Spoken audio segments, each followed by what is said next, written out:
What is up, y'all? This is another episode of Crazy Scary Cool. Today is October 30th, which means that it is the day before Halloween. Um, October just goes so fast. It just goes like that. Just between watching all the movies, the weather getting really nice, just general excitement about this being probably, if not my favorite, maybe the second favorite time of the year. But yeah, hopefully. You all had a great time this weekend. Halloween is on a Tuesday, so that is Halloween Eve today. So with Halloween being on a Tuesday, maybe people aren't going to be going out as much, but most people probably went out over the weekend. So I hope you all had a great time, dressed up, had fun, stayed safe. But yeah, stay spooky. We still have today and tomorrow. It's always spooky season, so that never ends. But just definitely hope that you all are commemorating it and having a good time. So today I have some thoughts about football. Have been talking a lot about horror, of course, since it's October, but today just want to talk about something that has been on my mind. Um, so I want to talk about the Patriots and more so the legacy of the New England Patriots and specifically Tom Brady and Bill Belichick and their history together. Um, so when Tom left New England and went to Tampa, there was a lot of conversation, a lot of questioning on who was really responsible for that success in New England. I always looked at it as truly like a dual joint partnership to where it was 50-50 between them. Tom, of course, won the Super Bowl in his first year at Tampa, which was a surprise. Wasn't expecting them to win it all that first year. But for anyone who had any doubts that Tom can win anywhere, that he is the system, and is the greatest winner possibly in all the sports, definitely easily within football. But seven Super Bowls is just that's insane. That's just freaking insane. Um, but it's gotten me thinking. So Tom has been going from New England. His last year was the 2019 season. Of course, he's retired now, but the Patriots have not had anywhere near the level of success that the Buccaneers had in Tom's 3 seasons there. Of course, made the Super Bowl. Um, not just made the Super Bowl, won the Super Bowl the first year. Um, were in I want to say were in the divisional the second year. They lost to the Rams, who eventually won the Super Bowl, and then made the playoffs the third year. So I guess technical a decline, Super Bowl losing in the second round, I believe, and then losing in the first round, but made the playoffs all 3 years, won the division his last season there, and was a winner. Had some great years. If you look at New England, won not won, but made the playoffs their first year without Tom, but got blown out in the first round. They got their asses beat and have struggled. Now, to be fair, any team that loses their franchise quarterback, and not just the franchise quarterback, but a legend, there's going to be a decline. So I'm not holding them to. I never expected them to be going 13-4 um, in the years without Tom.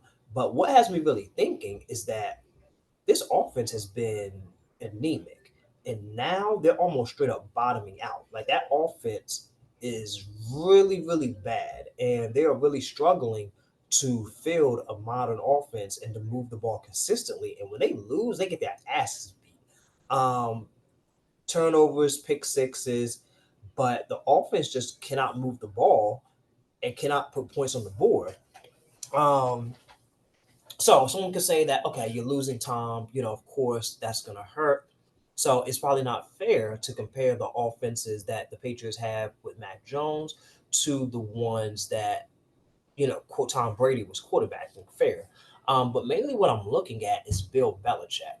Um, for a long time, when Tom Brady was with the Patriots, the mantra was that he could win with anyone, that he was winning with wide receivers who would not be ones or twos on other teams.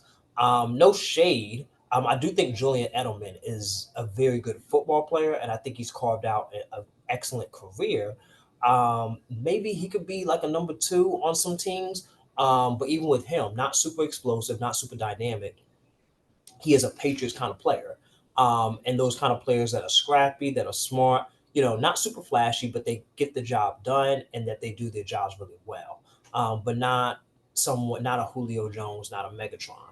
Um, and for a while, I was always just wondering, like, why you look in 2007 and Tom Brady had Randy Moss in his first year and he threw 50 touchdowns. Randy Moss had the greatest season, arguably the greatest, 23 receiving touchdowns. He had like 1,500 yards receiving. I mean, they put together the greatest offense that we've ever seen. Of course, we all know started off 18-0, went to the Super Bowl. I mean, that's what Tom Brady did with.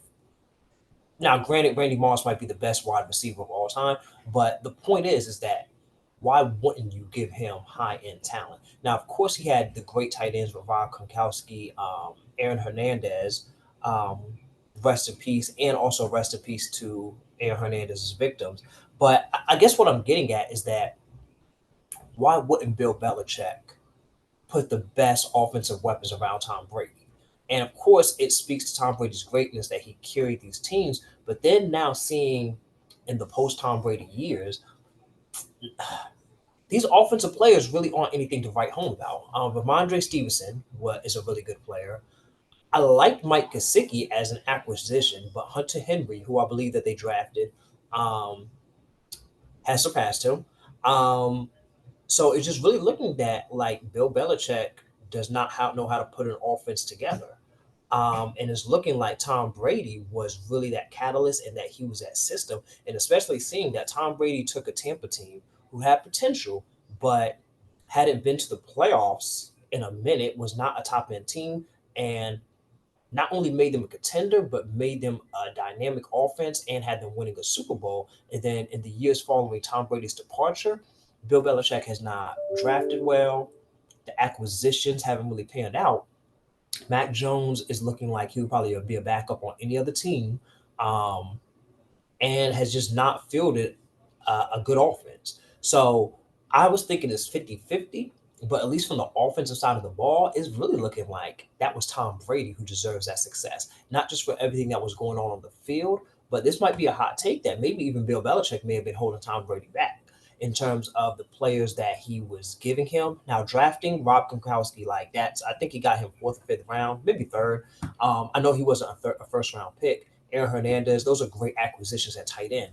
But when we look at Tom Brady's tenure as a quarterback, the reoccurring theme is that he didn't have wide receivers. And for a long time, I was thinking that maybe it was just bad luck, guys weren't panning out, but maybe Bill Belichick's scouting leaves a lot to be desired. That maybe he just does not know how to cultivate a dynamic offense. And I'm just looking at the results after Tom Brady to where, like, okay, you're really going to have to draft well. You're really going to have to implement this system.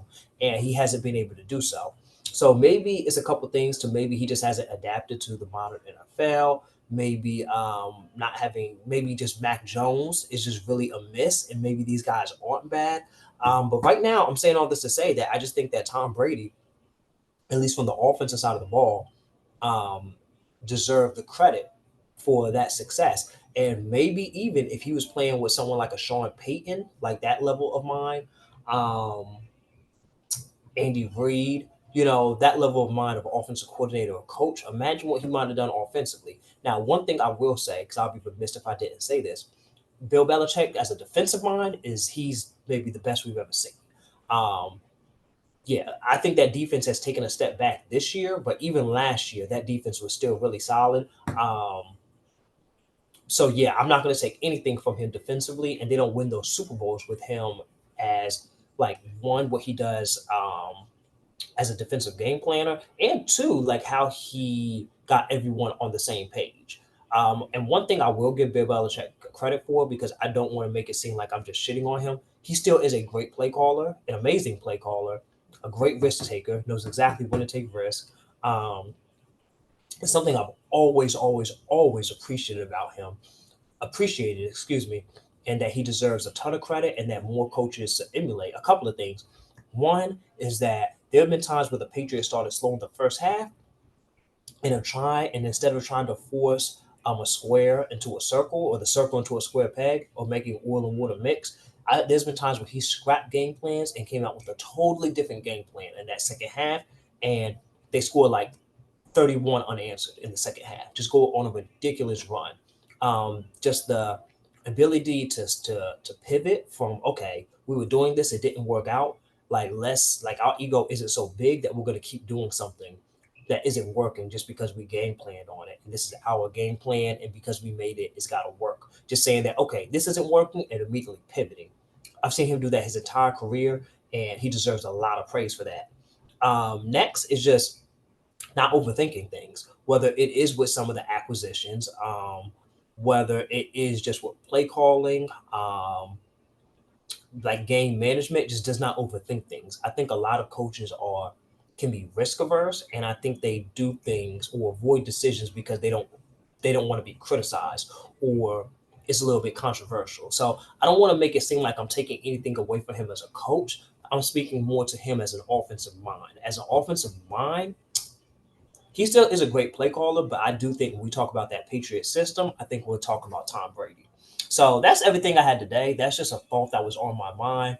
Again, this is the Crazy Scary Cool podcast or YouTube channel. So please like, share, subscribe. Again, stay spooky. Have a good day. Watch some Monday Night Football. The Lions are playing the Raiders. I think the Lions are going to win that. They got they got their asses beat last week, but I think they bounced back. So thank you all. Have a good one. See